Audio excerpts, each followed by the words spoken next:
Wipaire is a family-owned, multi-generational business that specializes in the design and manufacture of flotation devices, primarily for small and medium-sized aircraft. We are saving the world from bad floats.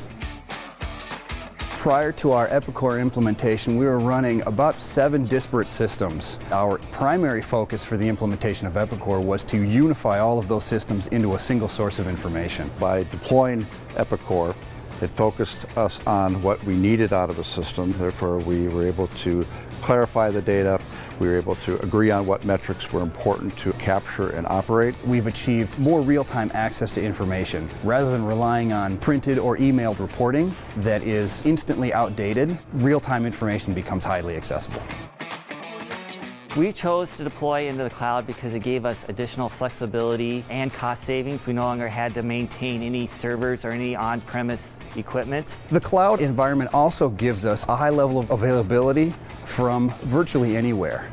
There's remote access capabilities that we don't have to build infrastructure for. It's simply there within a cloud environment. The cloud version offers the latest and greatest of any software that I've utilized, and that we'd rather spend our time and energy fixing and designing new products for aircraft rather than designing and maintaining systems.